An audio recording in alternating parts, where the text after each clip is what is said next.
Oke,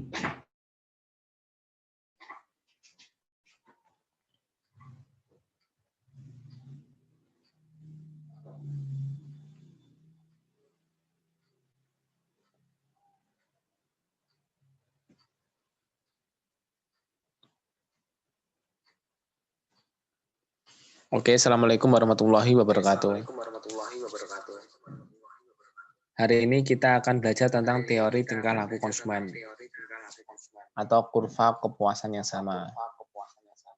Di sini nanti kita akan melihat bahwa manusia itu tidak hanya sekedar butuh satu kebutuhan saja, tapi bisa berlaku beberapa kebutuhan yang ada. Nah, istilah yang ada biasanya dikenal dengan indifference curve atau analisis kurva kepuasan yang sama. Dalam analisis yang ada, dalam kurva analisis kepuasan yang sama ini meliputi menggambarkan dua macam kurva, yaitu kurva kepuasan sama dan garis anggaran pengeluaran. Nah, secara umum, nanti gambarnya gini ya. Ini garis kurva kepuasan yang sama, garis kepuasan yang diperoleh itu, nanti di sini ada garis yang menyilang, itu adalah batas dari anggaran yang sama. Artinya di sini adalah, walaupun seseorang itu tidak mempunyai kepuasan yang terbatas, tetapi pada dasarnya mereka terbatas oleh anggaran atau budget yang mereka miliki. Nah, di sini nanti baru muncul namanya analisis kurva kepuasan yang sama. Nanti saya share materi yang ada, secara rincinya bisa dipelajari di PPT dan kita diskusikan. Nah, untuk yang lainnya nanti sedikit saya terangkan di sini. Tingkat penggantian marginal atau nilai tambah itu menggambarkan besarnya pengorbanan ke atas konsumsi suatu barang, termasuk makanan, pakaian, atau yang lainnya. Nanti dalam contoh di sini, nanti saya akan contohkan berupa makanan dan pakaian, yaitu untuk menaikkan konsumsi satu barang lainnya, yang lainnya di sini adalah pakaian, dan pada waktu yang sama tetap mempertahankan tingkat kepuasan yang diperolehnya. Artinya, di sini kita akan melihat dua konsumsi, makanan dan pakaian. Bisa dilihat nanti ya, pada gambar di bawah ini adalah gabungan makanan dan pakaian yang memberikan kepuasan yang sama. Ada beberapa alternatif yang ada. Di sini ada A, B, C, D, E, dan F. Di sini alternatif yang ada ini, ya kenapa kok di sini ada makanan dengan nilai yang tinggi 10 sampai turun 2 dan sebaliknya pakaian dengan nilai terkecil akan bertambah. Artinya, ketika konsumsi makanannya banyak, otomatis akan mengurangi konsumsi pakaian. Selanjutnya, jika pakaian turun konsumsinya, maka akan menaikkan konsumsi dari pakaian. Dan seterusnya. Artinya, ketika makanan itu konsumsinya semakin menurun, itu nanti akan menaikkan satu konsumsi yang lainnya, yaitu pakaian di sini akan semakin naik. Kenapa ini bisa terjadi? Karena semuanya ini dibatasi oleh anggaran yang dipunyai. Jadi nanti dari misalkan ya, di sini kalian akan memilih makanan 10 dengan harga 5.000, nanti 50. Pakaian 2 dengan harga 50, 2 100. Nah, di sini nanti 150. Budget yang Anda miliki, yang kalian miliki itu adalah 150. Otomatis ini contoh ada. Nanti kalau ke bawahnya itu mungkin nanti tidak seimbang. Otomatis misalkan kalian mempunyai uang 200.000. Untuk membeli makanan berapa, otomatis sisanya untuk membeli pakaian. Ketika kalian akan menaikkan konsumsi pakaian, otomatis konsumsi makanan akan turun. Dan sebaliknya, bisa dipahami ya. Nah, di sini nanti akan dilihat tingkat penggantian marginal antara pakaian dan makanan. Marginal itu selisih, Mas, atau Mbak. Ini ya, jadi selisih antara konsumsi yang ada, 10 ke 7 itu ada 3, 2 ke 1 itu 2 ke 3 itu ada 1, yaitu perbandingan 3 dibanding 1 atau 3 dibagi 1 adalah 3. Nah, ini bisa dilihat.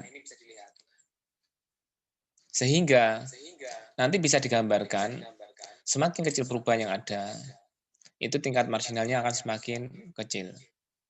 Nanti dari 3 sampai 0,6 sampai 0,3, 0 sampai 0,27. Nah, ini adalah pilihan dari gabungan konsumsi yang ada dari dua buah konsumsi yang ada. Sehingga dari alternatif yang ada, nilai kepuasan yang ada ini A, B, C, D, E, F ini mempunyai tingkat kepuasan yang hampir sama. Jadi sebagai beberapa alternatif yang diambil dari keputusan konsumen yang ada.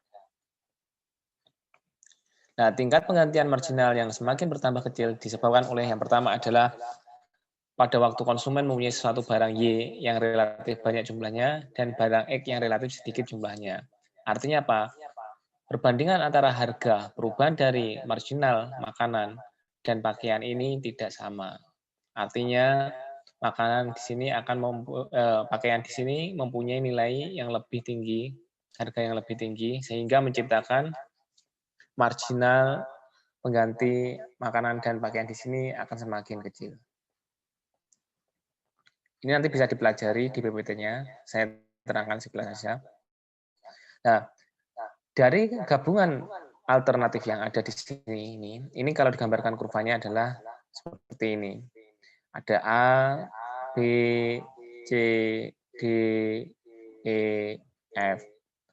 Nah, secara umum tingkat kepuasan yang sama ketika seseorang ingin mengkonsumsi makanan atau pakaian. Nilai dari A, B, C, D, E, F ini hampir sama. Ya, di situ. Nah, sedangkan ini gambar ini A, B, C, D, E, F ini adalah budget line. Keputusan atau uang yang dimiliki oleh seseorang. Nanti ketika gambar yang ada ya, ini contoh saja, gabungan makanan dan pakaian yang dapat dibeli konsumsi, contohnya adalah uang kalian yang tersedia itu adalah 90.000. Harga makanan adalah 6.000. Sedangkan harga pakaian adalah 9.000. Jika kalian ada beberapa alternatif di sini untuk membeli, ya, ada A, B, C, D, E, F. Ketika kalian ingin membeli 15 makanan, 15 kali 6.000 sama dengan 90.000, maka habis. Kalian tidak bisa membeli pakaian. Selanjutnya, kalau kalian ingin membeli makanan sebanyak 12, maka berapa? 12 kali 6 sama dengan 72. Sisa 18.000. Nah, 18.000 itu untuk membeli pakaian dapat 2.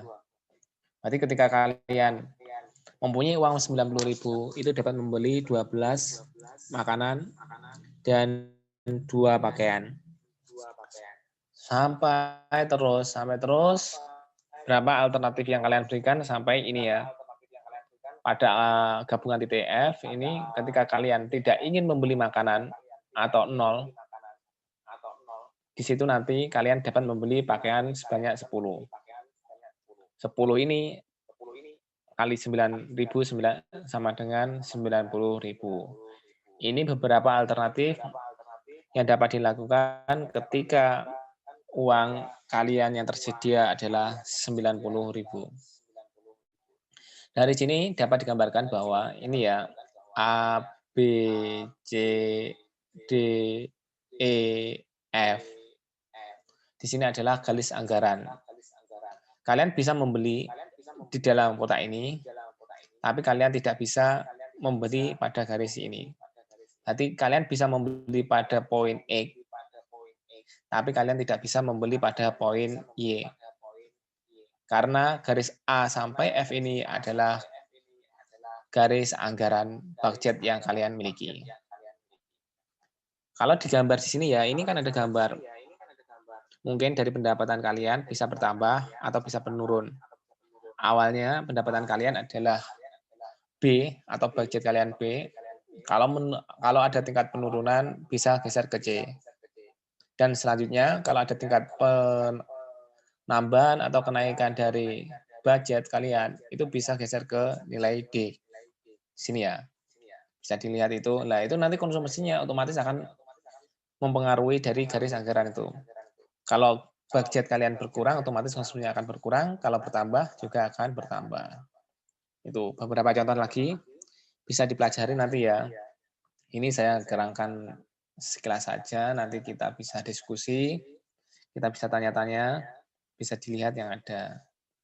Nah, ini kalau berkurang bertambahnya juga ini. Efek perubahan pendapatan. Yang jelas itu pada gambarnya adalah ini. Ya, dari garis A, B, C ini, B, A, C, otomatis no preference ini tidak terlalu diinginkan. Otomatis kalau yang atas ini adalah yang diinginkan. Orang itu kan ada istilahnya apa ya? Istilahnya itu mempunyai tingkat keinginan yang lebih. Ingin tambah lagi, ingin tambah lagi, ingin tambah lagi. Tetapi dibatasi oleh anggaran yang diperolehnya. Oke. Ini sekilas saja saya terangkan, bisa dipelajari, bisa ditanyakan. Ya. Kita nanti bahas dalam diskusi yang ada. Oke, terima kasih.